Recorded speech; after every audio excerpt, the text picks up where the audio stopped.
तो interstate paper leak के criminals हैं, गैंगस्टर्स हैं, किंग पिन्स हैं, एजेंट्स हैं, उनकी इन्होंने इतनी गिरफ्तारी की और जब उनकी इंटरोगेशन हुई तो पता लगा कि पूर्व में भी पहले भी इन्होंने बहुत पेपर्स लीकेज में काम किया था। बहुत बड़ा इश्यू बनता जा रहा है। राजस्थान पुलिस की भी रिक्रूटमेंट थी, उसका पेपर टीसीएस जो नंबर 1 टेक्निकल कंपनी है इंडिया में, उसने बनाया था, वो भी लीक हुआ। उसमें 20,000 कैंडिडेट्स थे। राजस्थान में इतने पेपर लीक्स हुए हैं कि राजस्थान सरकार ने एक 2 मेंबर कमेटी बनाई है जिसमें एक हाई कोर्ट जज है और मिस्टर ML कुमावत, पहले डीजी BSF रह चुके हैं और राजस्थान पब्लिक सर्विस कमीशन के वो चेयरमैन रह चुके हैं। वो भी राजस्थान गवर्नमेंट को भी रिपोर्ट सबमिट कर रही है। Over to you. आप सबको विदित है कि जैसे ही पुलिस को पता चला है कि पेपर जो क्वेश्चन पेपर था वो लीक हुआ है, उसको वेरीफाई किया गया। पूरी स्टेट में ऐसे कैंडिडेट पाए जा रहे थे जिन्होंने धोखाधड़ी से पेपर को पढ़ा था एग्जाम से पहले ही और उसमें अटेम्प्ट की। तो जब डीजी साहब ने SIT बनाई थी उस टाइम इन्होंने यही निर्देश दिया था कि इसको बिल्कुल निष्पक्ष होके आपने कार्रवाई करनी है। आपने भी पेपर्स में उस दौरान इसको फॉलो अप करते रहे हैं, काफी कुछ लिखा भी है। लेकिन हमारी जब SIT पहली बार बैठी है, पहली जो हमारी आपस में विचार विमर्श हुआ है, उसमें हमने 4-5 पॉइंट्स जो थे उसके ऊपर बिल्कुल क्लियर कट अपने आप को निश्चित बना लिया था कि हम ये इन्वेस्टिगेशन इसी तरीके से करेंगे। सबसे पहले बात ये थी कि हम इस इन्वेस्टिगेशन को साइंटिफिक और प्रोफेशनल तरीके से करें। किसी भी सूरत में ह्यूमन राइट्स की वायलेशन नहीं करेंगे, मानवाधिकार का उल्लंघन नहीं करेंगे, चाहे कुछ भी हो जाए। मेहनत करेंगे तो मानवाधिकारों के उल्लंघन के बिना भी हम इस केस की तह तक पहुंच पाएंगे। और एक बात हमने ये भी निश्चित की थी कि एजम्पशंस, प्रिजम्पशंस, हेयरसे, सरमाइजेस और कंजेक्चर्स, किसी भी तरह के अनुमान, कोई तुक्का है, कोई कुछ बोलता है, उसके ऊपर उसको सुनेंगे, लेकिन जब तक हमारे पास साइंटिफिक एविडेंस नहीं होगा हम किसी भी एक्यूज्ड के खिलाफ कोई कार्रवाई नहीं करेंगे और मेहनत करते रहेंगे। जो हमारी डिस्ट्रिक्ट्स थे, डिस्ट्रिक्ट्स ने अपनी अपनी टीम जो बनाई थी, उन्होंने दिन रात मेहनत की, बहुत जोर लगाया। अलग अलग स्टेट्स में गए, राज्यों में गए, वहां की राज्य पुलिस के साथ डीजी साहब ने भी जितने पुलिस प्रमुख थे उनसे बात की, उनसे हमें कोऑपरेशन मिली है। हमारी टीम्स ने बहुत जोर लगाया है।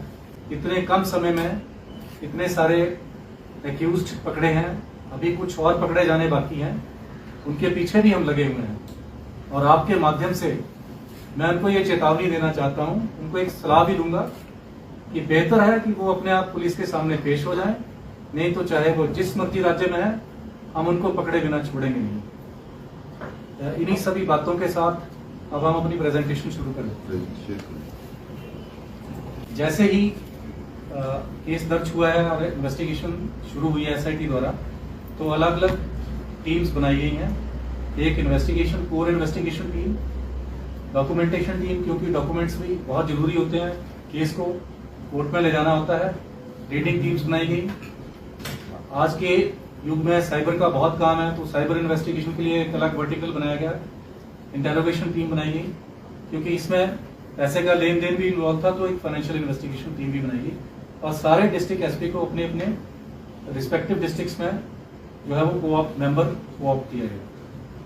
जो गिरफ्तार किए गए लोग हैं उनमें से जुडिशियल कस्टडी में अभी तक 47 हैं, 47 अभी तक भी जुडिशियल रिमांड पे हैं और 2 बेल आउट हो चुके हैं।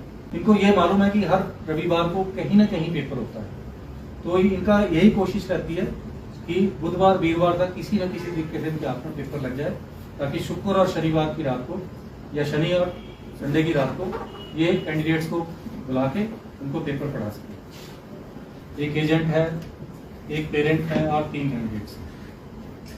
अब इनसे जो रिकवरीज हुई हैं उसके बारे में बात करते हैं।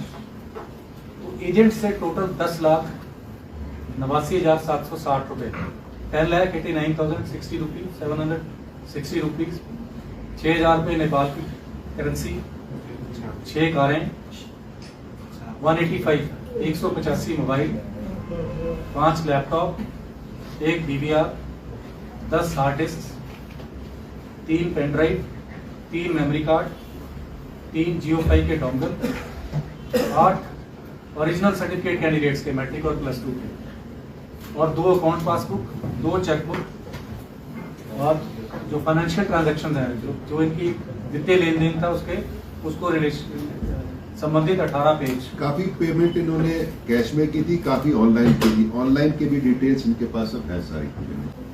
ये हमने जो है वो डिस्ट्रिक्ट वाइज किससे क्या रिकवरी की है उसकी डिटेल है। इसमें ज्यादा डिटेल में बताने की जरूरत नहीं है, बहुत समय लग जाएगा। ये हमको जो चार्जशीट करने के लिए बड़ा इंपॉर्टेंट है कि किससे क्या मिला है, क्या प्रूव करने के लिए। वैसे इन्होंने बड़ी थरो इन्वेस्टिगेशन की है, मतलब कौन अक्यूज किसमें इन्वॉल्व था और किससे क्या मिला और किसका क्या कनेक्शन है।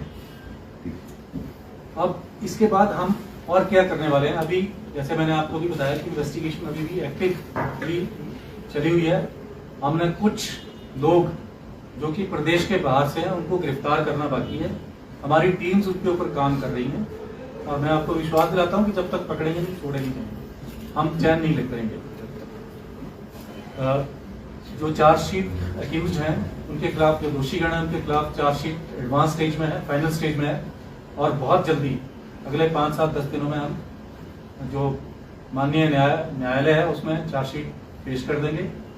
इसके बाद जब भी कोई और साक्ष्य जो कि हमारी CRPC है उसके अंतर्गत हमारे पास और साक्ष्य आएगा तो उसके आधार पर हम सप्लीमेंट्री चालान भी अदालत में पेश करेंगे। इसमें मैं बताना चाहता हूँ, जैसे 154 CRPC में FIR होती है, फिर इन्वेस्टिगेशन होती है, और लॉ कहता है कि इन्वेस्टिगेशन कंक्लूड करके 173 में फाइनल रिपोर्ट देते हैं और उसमें चार्जशीट तुरंत दायर करनी चाहिए। और इनके पास साक्ष्य इतना हो गया है कि जो अब से जेल में है उनके खिलाफ चार्जशीट कर देंगे, नहीं तो टेक्निकल कारण उनको बेल मिल जाएगी। तो मेरे को लगता है इसी हफ्ते चार्जशीट ये डिफरेंट अक्यूज के खिलाफ ये पेश करते रहेंगे। मोडस ऑपरेंडी क्या रहती है? हमारे इसमें भी जो बाहर लीक करने वाला था वो पेपर कटर था। जैसे ना प्रिंटिंग प्रेस में रेगुलर एम्प्लॉयज होते हैं, अगर लोड ज्यादा आ जाता है तो एडहॉक एम्प्लॉयज रखते हैं। तो ये क्या है, इन्होंने बड़े डीप लोग अपने इसमें डाले हुए हैं, और ये इतने प्रिंटिंग प्रेस दिल्ली NCR के पास या कहीं भी है वहां इनके लोग हैं। फिर आपने देखा कि इनका कितना नेटवर्क पहुंचा हुआ है, चाहे वो पंजाब का पेपर हो लेकिन network eastern UP and Bihar के होते हैं। ठीक है, हरियाणा का गैंग बन गया, बहुत बड़ा हरियाणा का गैंग बन गया। फिर ये क्या करते हैं, इनके पास वक्त बड़ा कम होता है क्योंकि पेपर कुछ दिन पहले ही छपता है। वो through a network of coaching classes ये कैंडिडेट्स की डिटेल मांगते हैं। इसीलिए हमारे कोचिंग क्लासेस वाले वो आपने देखा होगा अग्निपथ में भी जो वायलेंस करवाई थी मोस्टली कोचिंग क्लासेस ने करवाई थी, क्योंकि ये पैसे लेके रखते हैं। Through a network of coaching classes इनके पास समय नहीं होता ज्यादा, क्योंकि टाइम इज ऑफ एसेंस। तो ये क्या करते हैं, तुरंत कोचिंग क्लासेस को कांटेक्ट करते हैं और वो कैंडिडेट्स को बताते हैं और 1-2 दिन के समय में ये ऑर्गेनाइज करके करते हैं।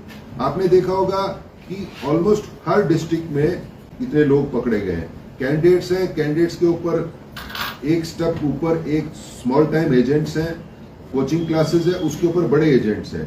बड़े एजेंट्स का जो यूपी बिहार और हरियाणा के एजेंट्स हैं इनके साथ लिंक है। ये काम तुरंत होता है। और इन्होंने जो एविडेंस जो फॉरेंसिक साइबर फॉरेंसिक किया है या मोबाइल फॉरेंसिक्स किया है उसमें भी बहुत कौल है। उसमें उनके आप बताइए। हाँ, आपस में ये व्हाट्सएप पे कॉल करते रहे, व्हाट्सएप की चैट इनकी हमने जो है पकड़ी है।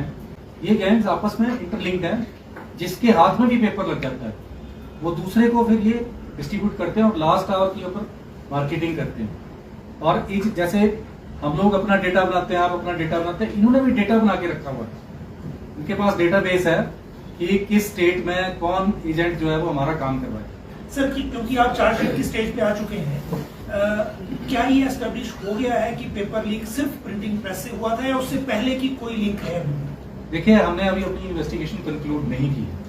सर क्या ये भी अब तक की जांच के आधार पर हम ये लिख सकते हैं कि अब तक की जांच में पुलिस के किसी अधिकारी या कर्मचारी की कोई भूमिका नहीं पाई गई? अब तक की जांच में नहीं है, लेकिन इसको मैं रूल आउट नहीं करता। मैंने इसलिए बोला कि कंक्लूड नहीं किया है, इन्वेस्टिगेशन अभी कंक्लूड नहीं किया, इन्वेस्टिगेशन जारी है। अगर कोई साक्ष्य आया तो किसी को भी स्पेयर नहीं किया जाएगा। तो एक्यूज्ड है सर, अभी क्या उन्हें वो एग्जाम में बैठ पाएंगे? कोई डिसीजन हुआ इस पे? नहीं, वो तो सेक्शन 10 है, रूल 10 है हमारा उसका जो रिक्रूटमेंट का, anyone who uses foul means he will be disqualified. तो हमने तो कर दिया, सरकार को इन्फॉर्म कर दिया। उसमें सेक्शन 10 है हमारा, रूल 10 है, anyone who uses foul means. तो ये तो फाउल मींस भी यूज किए, इन्होंने अरेस्ट भी हुए हैं। तो ये तो हमने वो भी, और हमने सरकार को भी इंटीमेट कर दिया। हम अब राजस्थान की ये जो नया एक्ट है उसकी कॉपी मंगा के सरकार को भी रिकमेंड करेंगे कि उसी लाइंस पे कोई सख्त सा कानून, चाहे लोकल कानून है, वो बने। अब ये प्रोफेशनल इन्वेस्टिगेशन कर रहे हैं, यहां तक पहुंच गए और मेरे को आशा है कि ये बिल्कुल तह तक पहुंच जाएंगे।